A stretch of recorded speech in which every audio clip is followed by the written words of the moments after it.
So here we have the new 2025 Cadillac CT5. This one comes in the premium luxury trim level in Summit White.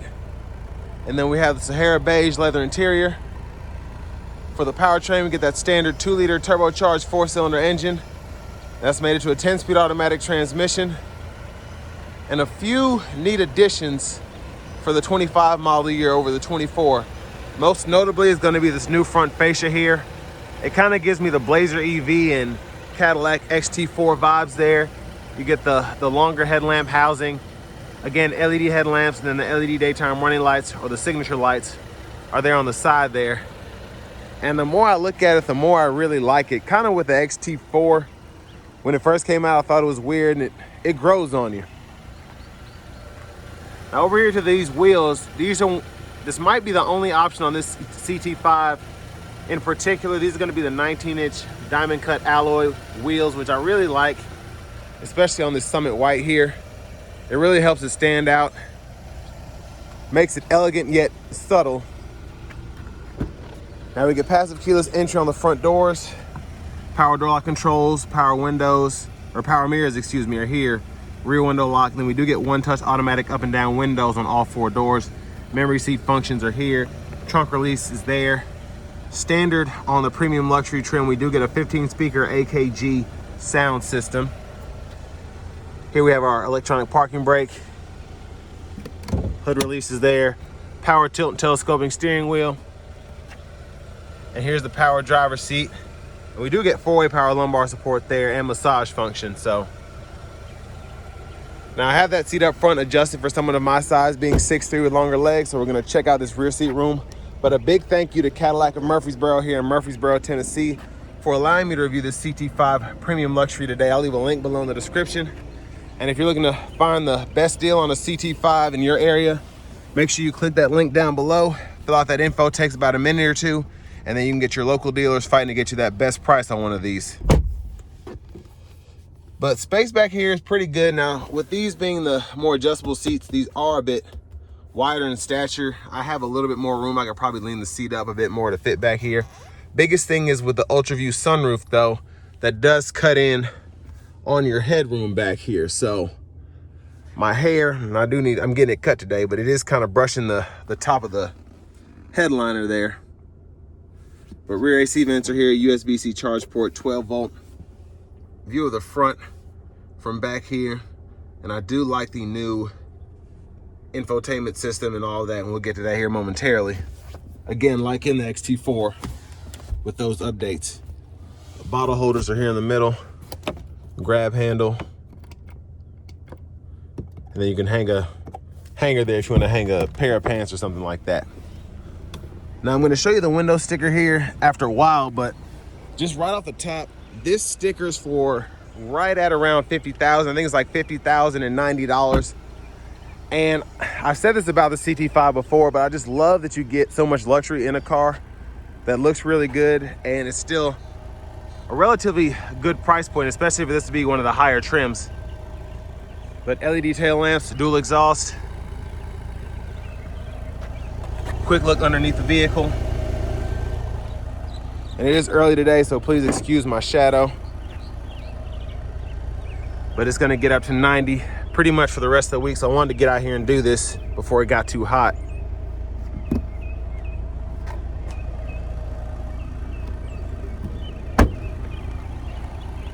Now as we come around to the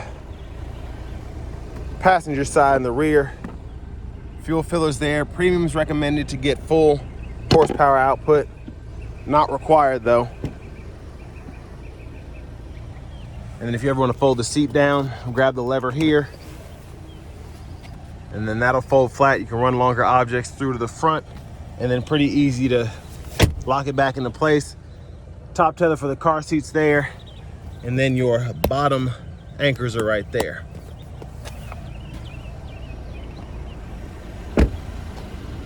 Now to the front passenger seat, pretty much get that same adjustability as the driver's side. And then a lockable glove compartment right here.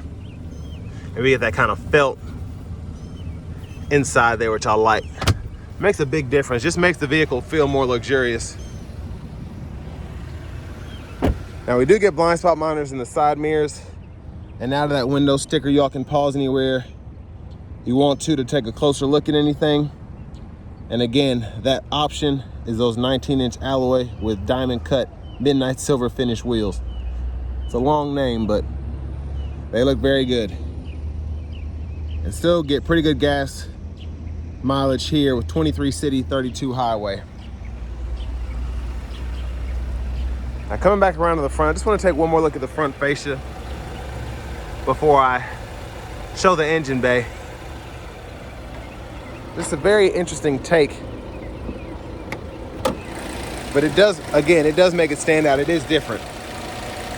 And there's that 2-liter turbocharged 4-cylinder.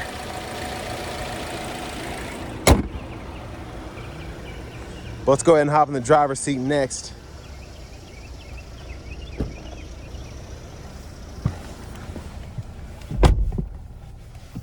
So here we do get our leather wrap steering wheel, which we can heat here. And then we do get standard Super Cruise on the Premium Luxury, so your indicator's right there and your sensor is right back there. There's the horn. Now here's the radio. For audio, we get our AM, FM, and then we also have XM, Bluetooth, Amazon Alexa, Google Podcasts, Google News, and then we have that wireless Apple CarPlay, Android Auto compatibility. We do get the Google Maps system here, so with a subscription, you can get full access to this. Very neat. I really like it, the graphics and whatnot. And then your settings here, I'm just gonna go through these really quickly. I can go in here, vehicle settings, team driver, buckle to drive, Super Cruise. I'm gonna turn that off, rear seat reminder, etc. And if you go down to the system settings here, you can change your units of measurement from US to metric, and then your language, you have 3 choices there. And I really like the vehicle status menu, how they kind of put these in all the newer vehicles, so I can just click on certain things and see the engine air filter life, the brake pad life, tire pressure, or I can go into each menu individually and see all of that.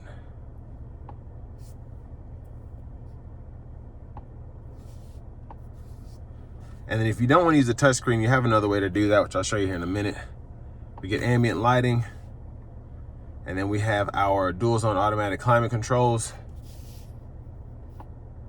which are through the screen, and then we have buttons and knobs down below, and you can adjust all of that ambient lighting right in there. So pretty neat system. Backup cameras there. We do get the bird's eye view, so it kind of helps you make sure you're straight in the parking spots there. Front cameras here. Then we have the curbside cameras as well. Again, climate controls are down here. We also get the 3-stage heated cooled front seats. Have our self park assist here. And I'll make a separate video for that, or the auto park assist, so that we can see how that works. Hazards, the lane keeping system, 360 cameras here. Just toggle that. And then wireless charging pad is right there. We do get several drive modes, so you can go through those. And depending on what mode you're in, you can also see the gauge cluster kind of change as well. So in sport mode, that's the view you get. And then when you go to snow and ice, it changes back to normal, my mode, tour. And then you also have your graphics here on the actual screen.